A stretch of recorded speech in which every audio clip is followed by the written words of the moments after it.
धन्यवाद माननीय संजय मयूख जी, साथ में बड़े भाई आरपी सिंह जी, यहां उपस्थित सभी पत्रकारों को प्रणाम एवं अभिनंदन।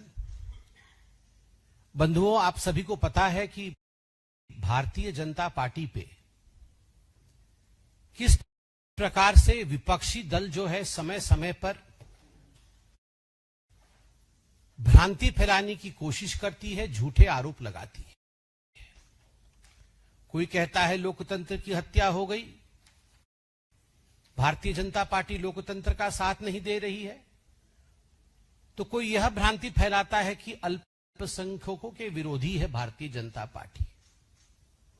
मगर वास्तविक कहानी क्या है, आज इस महत्वपूर्ण प्रेस कॉन्फ्रेंस के माध्यम से देश के समक्ष भारतीय जनता पार्टी रखना चाहेगी। बंगाल कोई साधारण राज्य नहीं है। बंगाल वह राज्य है, बंगाल वह भूमि है जहां स्वामी विवेकानंद जी ने कहा था सभी कुछ भूल जाओ। अगर एक मूर्ति, एक प्रतिमा गढ़ना है तो वो भारत माता की मूर्ति, भारत मां की प्रतिमा को गढ़ो। वंदे मातरम कहते हुए आगे बढ़ो और तब तक बढ़ते रहो जब तक भारत माता विश्व गुरु न बन जाए। बंगाल वह भूमि है जहां से वंदे मातरम की गूंज उठी थी। बंगाल अध्यात्म, तप, तपस्या और यज्ञ की भूमि है।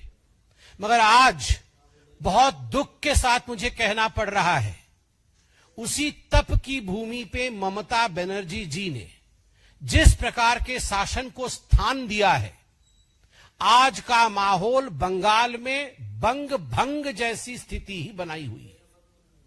1905 में आपको याद है, बंग भंग, बंगाल को तोड़ने की जो चेष्टा, कुचेष्टा अंग्रेजों ने की थी, वह कुचेष्टा भी तुष्टीकरण का नतीजा था।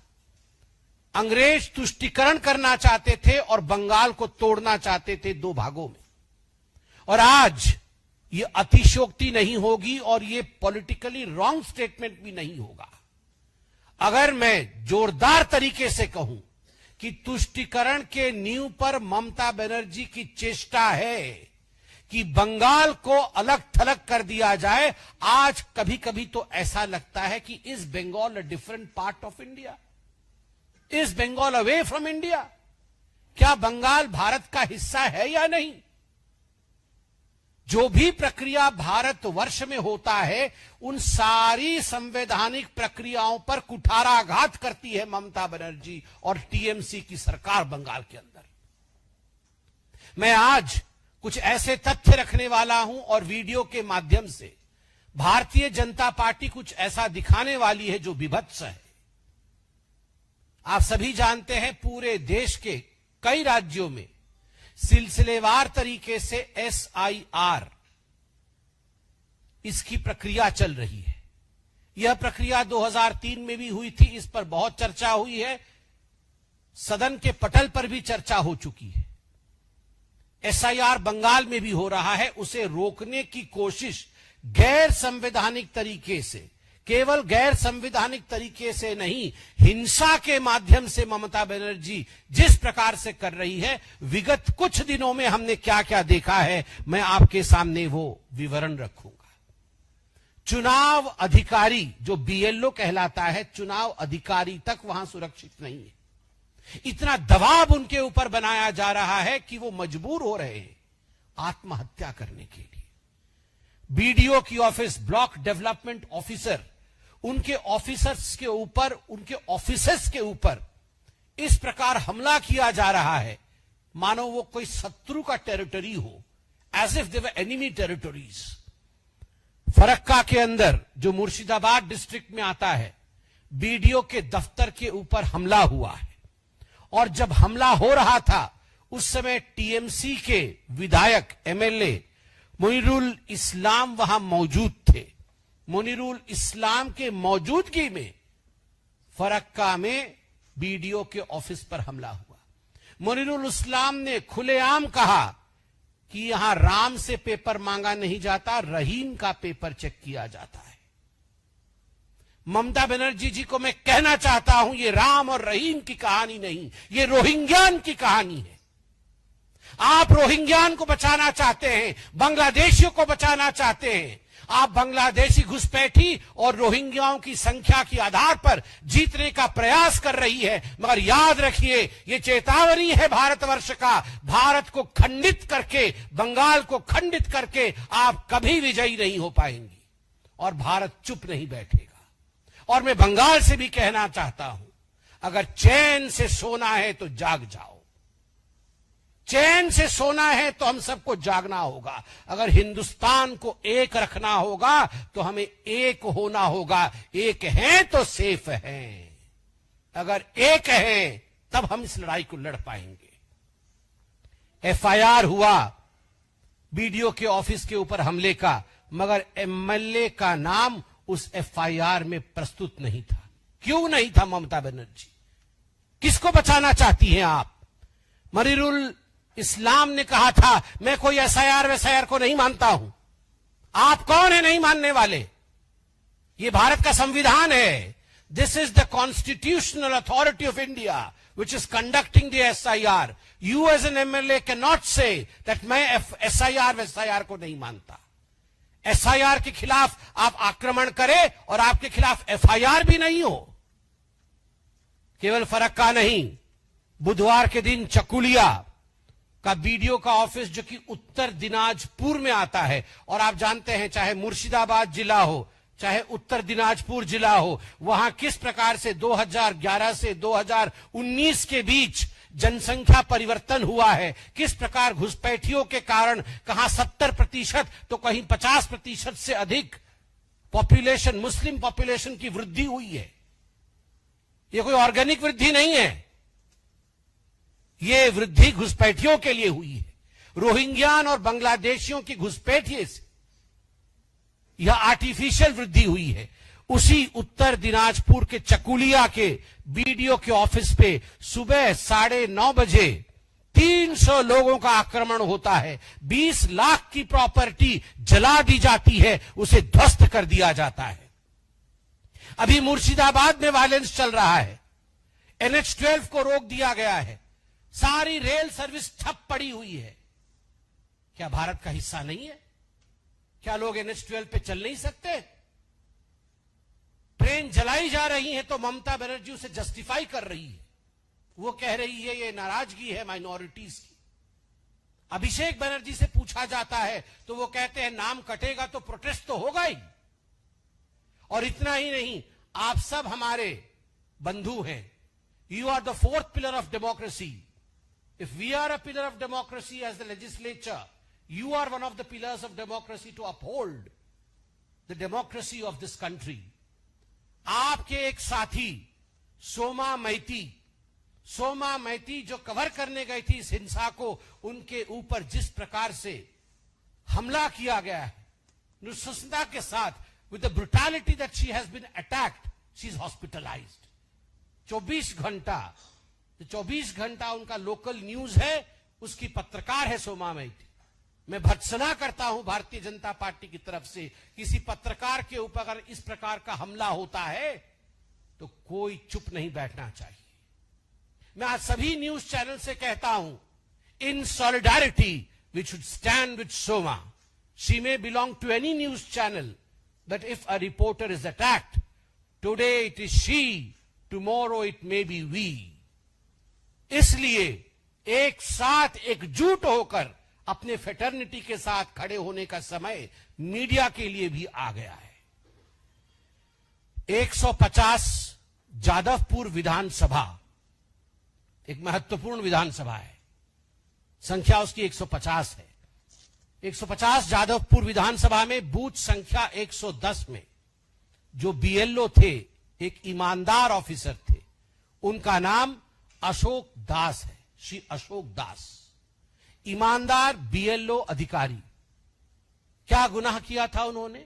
गुनाह इतना किया था, संविधान के प्रावधानों के अनुसार जो काम उन्हें भारत सरकार ने सौंपा, जो काम उन्हें बतौर बीएलओ के सौंपा गया, निष्ठता से, कर्मठता से उस काम को वो पूर्ण कर रहे थे, संपूर्ण कर रहे थे। बदले में क्या मिला? बदले में धमकाया गया। मैं नाम ले रहा हूं, वार्ड नंबर 109 के टीएमसी कार्यकर्ता अनन्या बनर्जी और राजू विश्वास ने उन्हें धमकाया कि अगर एक भी घुसपैठिया का नाम कटा, एक भी किसी का नाम कटा, कागज नहीं हो तो नहीं हो, मगर नाम कटा तो तुम तुम्हारा छोटा सा बच्चा और तुम्हारी पत्नी तक को छोड़ा नहीं जाएगा। जब बार बार धमकियां मिली तो इस व्यक्ति ने, यह है अशोक दास, इस व्यक्ति ने आत्महत्या कर ली। मैं अभी वीडियो देख रहा था, सुन रहा था। अभी एक फोन कॉल, उसकी पत्नी, अशोक दास जी की पत्नी रोकर किसी को कह रही है कि पंखे पे लटक कर मेरे पति की मृत्यु हो गई, उन्होंने सुसाइड कर लिया है, अब मैं क्या करूं? मैं एफआईआर कर रही हूं टीएमसी के विरोध। उन्होंने एफआईआर किया है टीएमसी के विरोध में। और जो करुणा थी उस बहन की आवाज में, आज उस करुणा का सौगंध है कि हमें बदला लेना है लोकतांत्रिक तरीके से। ये जो बंग भंग के लिए प्रयास कर रही है ममता बनर्जी, ये जो मारने, सोनार बांग्ला कहा जाता था, सोनार बांग्ला, आज के रक्ताक्त बांग्ला, भयर बांग्ला, खून हो रहा है बंगाल में, राजनीतिक खून, ये हत्या है। केवल इतना ही नहीं, फेक आईडी, आइडेंटिफिकेशन के लिए फेक आईडी रैकेट चल रहा है। 10,000 से 10 लाख तक आप भारतीय नागरिक बनने के लिए ममता बनर्जी ने दुकान खोला है।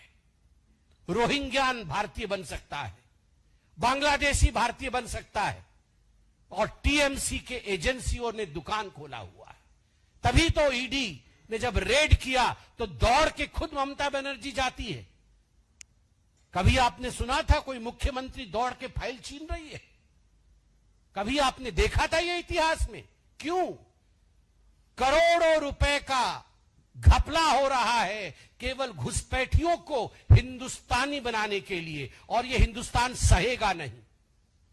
72 सेंसिटिव पॉइंट्स हैं जहां से बांग्लादेशी घुस रहे हैं, सीमाओं पर चिट्ठियां लिखी जाती है, बीएसएफ जाके बार बार मीटिंग करती है, फिर भी इन 72 पॉइंट्स पर फेंसिंग के लिए ममता बनर्जी जमीन नहीं देती है। क्या मनसा है? मनसा है बंग भंग का, मनसा है बंगाल को बांग्लादेश बनाने का। और एक पैटर्न है ये कोई पहली बार नहीं हो रहा है। जब सीएए हुआ, सड़क पे उतर के ममता बनर्जी और टीएमसी उतर के आई थी। क्यों? एक हिंदू परिवार बच जाए तो आय हाय काका छीछी, काका छीछी। ये काका छीछी कर रही थी ममता बनर्जी, आपको याद है ना? माइक लेके यहां से काका छीछी, काका छीछी। एक हिंदू बच जाए तो काका छीछी, और एक घुसपैठिए का नाम अगर कट जाए तो अशोक दास को फांसी पे चढ़ा दो। वक्फ बोर्ड की प्रॉपर्टी के लिए ममता बनर्जी ने क्या नहीं किया?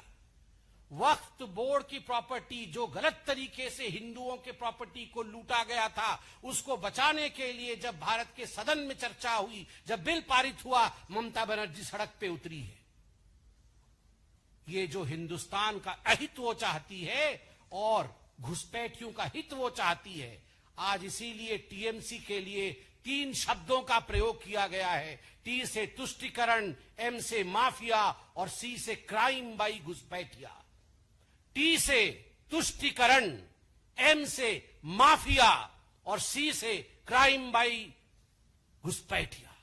तुष्टीकरण की राजनीति चरम पे है, माफिया राज, गुंडा राज चरम पे है, और घुसपैठियों के द्वारा जो क्राइम हो रहा है उसको छुपाने के लिए ममता बनर्जी एक पल भी पीछे नहीं हट रही है।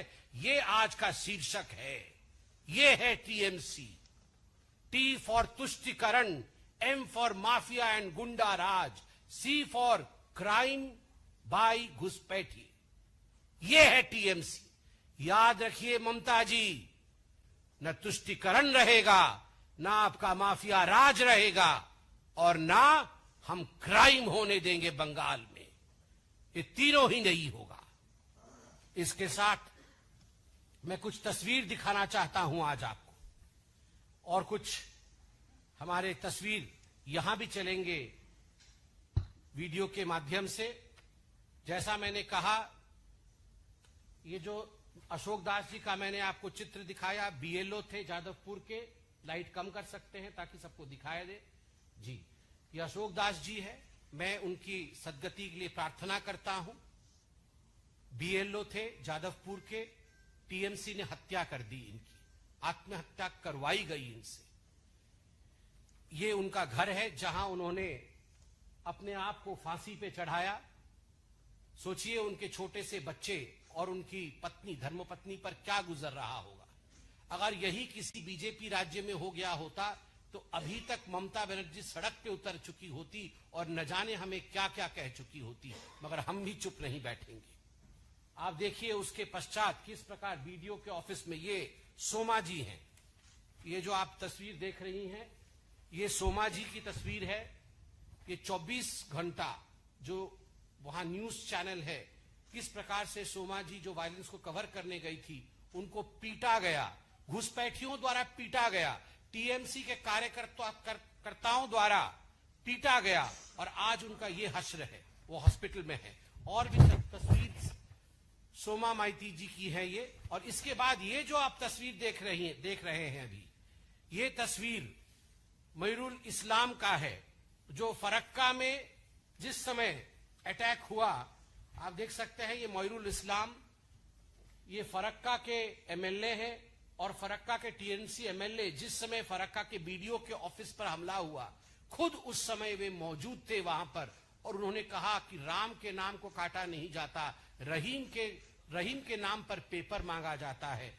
ये तस्वीर आपको दिखा रहे हैं हम। इसके बाद चकुलिया और फरक्का में जो हिंसा हुआ था, वो भी तस्वीर हमारे सामने आएगा। आप वीडियो देख सकते हैं किस प्रकार ये चकुलिया का है। ये चकुलिया में किस प्रकार से आगजनी की जा रही है बीडीओ के ऑफिस में, आप खुद देख सकते हैं। खुली छूट है, ये तस्वीर है, खुली छूट है चकुलिया में। और बाकी हिंसा का तस्वीर भी मैं अपने साथ लेकर आया हूं, आप ये सब देख सकते हैं। चारों तरफ आगजनी और हिंसा, चारों तरफ, सभी आप लोग भी एक एक लीजिए। चारों तरफ आगजनी और हिंसा, आप सोच के देखिए, आप सोच के देखिए। ये है ममता बनर्जी और टीएमसी द्वारा बनाया गया बंगाल। क्या हम उसी बंगाल को देख रहे हैं जिस बंगाल से वंदे मातरम की ध्वनि गूंजी थी? क्या हम उसी बंगाल को देख रहे हैं जिस बंगाल से जनगण मन की ध्वनि गूंजी थी? नहीं, आज तुष्टीकरण के कारण बंगाल टूट के कगार पर है। बंधुगण, इसके साथ ही दो और बहुत महत्वपूर्ण विषय हैं। संक्षेप में उन महत्वपूर्ण विषयों को मैं यहां रखूंगा। मुझे बड़े खेद के साथ कहना पड़ रहा है कि प्रियंका वाड्रा जी ने कहा था कि लड़की हूं, लड़ सकती हूं, लड़की हूं, लड़ सकती हूं। प्रियंका वाड्रा जी ने कहा था लड़की हूं, लड़ सकती हूं, मगर अभी नदारत है। आप याद करिए, कुछ ही समय पहले फूल सिंह बरैया, जो भांडेर से एमएलए है, मध्य प्रदेश के भांडेर से कांग्रेस के एमएलए फूल सिंह बरैया जी एक मंच पर, जिस मंच पर दिग्विजय सिंह कोई छोटे नेता नहीं, पूर्व मुख्यमंत्री रह चुके हैं, गांधी परिवार के बहुत निकट माने जाते हैं, वर्तमान में सांसद हैं कांग्रेस पार्टी के, उनके मौजूदगी में जिस प्रकार, और कांग्रेस पार्टी के कितने नजदीक है, ये तस्वीर में देखिए, राहुल गांधी, ये फूल सिंह बरैया जी, आप देख सकते हैं दोनों को। कई तस्वीरें हैं, मैं सभी तस्वीर दिखाऊंगा आपको। ये देख सकते हैं फूल सिंह बरैया जी को राहुल गांधी जी के साथ। फूल सिंह बरैया जी ने जो कहा है, मुझे तो कहते हुए भी शर्म आ रही है, मगर लोकतंत्र है, कहना पड़ेगा। रेप के विषय में कहा है, बहुत ही गंदा कहा है, अभद्र भाषा कही गई है। मुझे लगता है कभी भी सामाजिक जीवन में इस प्रकार की सोच और इस प्रकार की भाषा का प्रयोग नहीं होना चाहिए। उन्होंने कहा है कि कोई खूबसूरत लड़की को जब कोई भी देखता है तो उस समय दिमाग विचलित हो जाता है और रेप जैसी घटनाएं भी हो सकती है। जिस प्रकार से उन्होंने इसे एक्सप्लेन किया है वो अपने आप में बहुत ही हमारे मन को कचोटने वाला है कि अगर कोई खूबसूरत लड़की को या अति सुंदर, उन्होंने अति सुंदर भी कहा है, अति सुंदर लड़की को हम देख लेते हैं तो किसी के मन के अंदर भी कुछ ऐसा हो जाता है जिससे रेप भी हो सकती है। ये एक विधायक है जिनको हम माननीय जी कहते हैं, राहुल गांधी के बगल में बैठते हैं, प्रियंका जी के करीबी माने जाते हैं, और उस मंच पे जब बोल रहे हैं तो स्वयं दिग्विजय जी मौजूद है, किसी ने रोका नहीं। आगे कहते हैं रेप सबसे ज्यादा किसका होता है? सबसे ज्यादा अनुसूचित जाति, अनुसूचित जनजाति या ओबीसी का होता है। और उसके बाद जो कहते हैं वो तो बहुत ही खराब है, इसको कोई अन्यथा ना ले कि हम इसे पुनः मंच से बोल रहे हैं मगर बोलना पड़ेगा क्योंकि उनकी मानसिकता को दिखाना है। वो कहते हैं ये जो खूबसूरत लड़की है ना, सुंदर, अति सुंदर, ये तो आदिवासियों में कौन सी अति सुंदर लड़की होती है? कोई लड़की आदिवासी में, एससी में, ओबीसी में कोई लड़की सुंदर नहीं होती है, मगर फिर भी उनका रेप किया जाता है।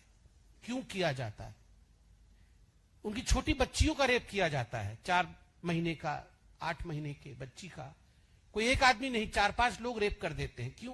क्योंकि उनके ग्रंथों में लिखा है कि अगर किसी अनुसूचित जाति का या जनजाति के बच्ची का रेप करे तो कई तीर्थों का लाभ हमें मिल जाता है। ये केवल सनातन को अपमानित करने का प्रयास नहीं है, ये महिला और मानवता को, ये मैं ये भी नहीं कहूंगा ये महिलाओं को अपमानित करने के शब्द हैं, ये मानवता को अपमानित करने के शब्द हैं। और जब ऐसे शब्द बाबा साहेब अंबेडकर जैसे स्टॉलवर्ट के लिए उनके आड़ में कहे जाते हैं, फोटो पीछे बाबा साहेब का लगा हुआ है, बाबा साहेब के नाम पे जब ऐसे शब्द कहे जाते हैं तो ये बाबा साहेब के आत्मा के ऊपर चोट है। जिस व्यक्ति ने अपना पूरा जीवन मानवता के लिए न्योछावर कर दिया, आप कह रहे हैं कि सुंदर लड़की को देखने से रेप करने का मन करता है और तीर्थ के लिए रेप किया जाता है? कौन से ग्रंथ में लिखा है?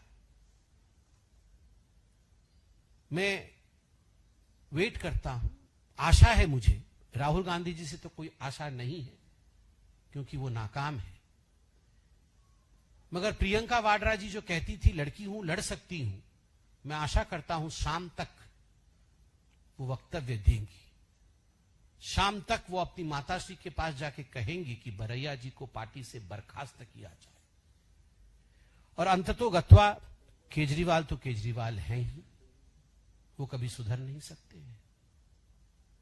दिल्ली से गए, शीश महल से गए तो हवा महल में बैठे हैं पंजाब में। सत्ता की हवा उनको लगती रहनी चाहिए, लग भी रही है, काफिलों में घूम रहे हैं।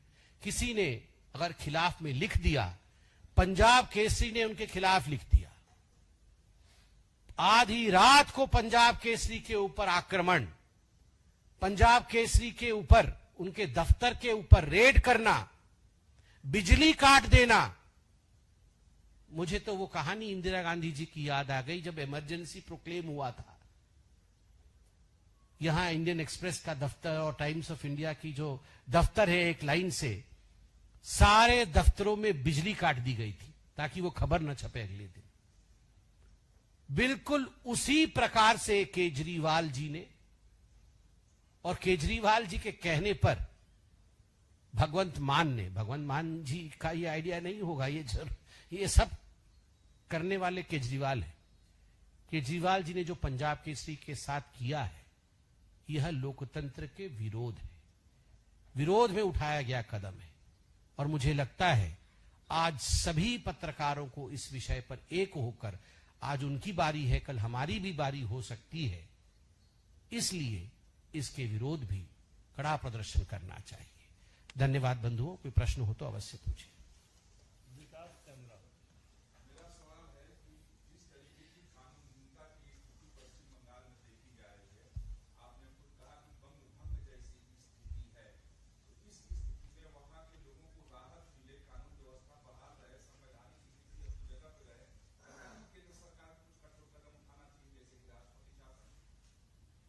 देखिए, जहां तक कठोर कदम बंगाल में उठाने का सवाल है, ये तो माननीय राज्यपाल जी के रिपोर्ट के ऊपर आधारित होता है।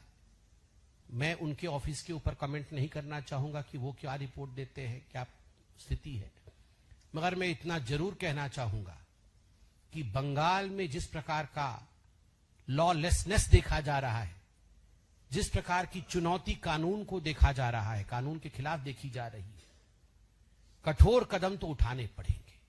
मगर वो कठोर कदम लोकतांत्रिक होंगे, वो कठोर कदम संवैधानिक होंगे, वो कठोर कदम जनता के मन को पूछ करके टटोल करके होंगे।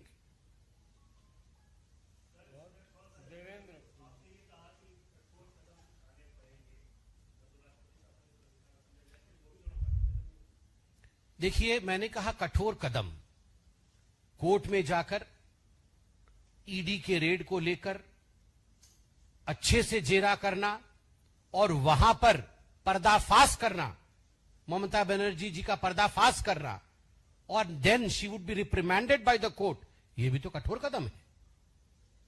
और देखिए, याद रखिए, बिल्कुल भारतीय जनता पार्टी देश के हित के लिए, देश अखंड रहे, अक्षुण रहे, घुसपैठिए नहीं आए, हम इसीलिए सत्ता में हैं। हम लाल बत्ती गाड़ी में चलने के लिए, बड़े बड़े बंगलों में रहने के लिए सत्ता में नहीं है। देश के संप्रभुता के लिए है। देश की संप्रभुता के लिए जो भी करना होगा भारतीय जनता पार्टी जरूर करेगी, और लोकतांत्रिक तरीके से करेगी, चुनाव लड़के करेगी। आपने देखा बीएमसी का रिजल्ट कैसा रहा, वो वहां भी तो तोड़ने की कोशिश हो रही थी, वहां भी north India south India divide करने की कोशिश हो रही थी, वहां पर भी किस प्रकार की भाषा का प्रयोग किया गया, मगर लोकतांत्रिक तरीके से वहां भी हमारी जीत हुई।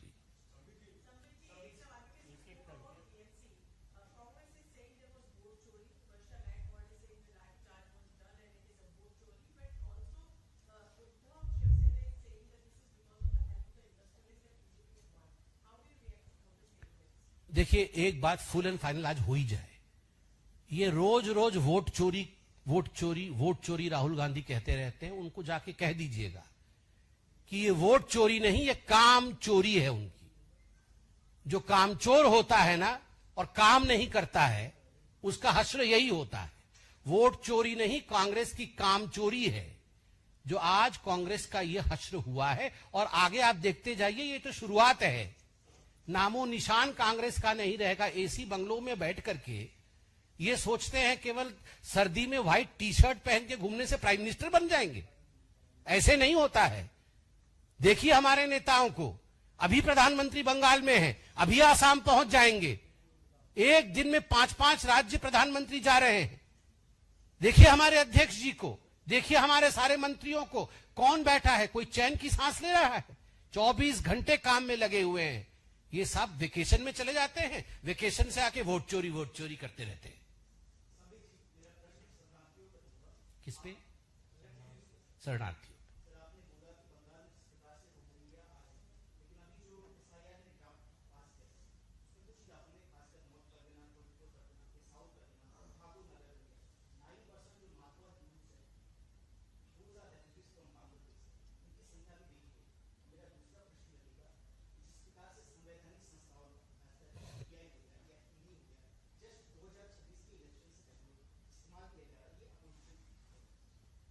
देखिए, पहली बात तो है कि there is a difference between refugee and infiltrator. घुसपैठिए और शरणार्थी में पार्थक्यता है, ये दो अलग अलग चीजें हैं, इनको मिक्स मत करिए। और जहां तक घुसपैठिए जो बांग्लादेशी हैं और रोहिंग्यान हैं, उनको बख्शा नहीं जाएगा। जहां तक मतुआ समाज के लोग हैं, निर्भीक रहे। हमारे गृह मंत्री जी गए थे अभी कुछ दिनों पहले, उन्होंने बिल्कुल स्पष्ट शब्दों में कहा है, किसी को डरने की जरूरत नहीं है, किसी को एक सेकंड के लिए भी परेशान होने की जरूरत नहीं है। चट्टान की तरह हम उनके पीछे खड़े, वो हमारे भाई है।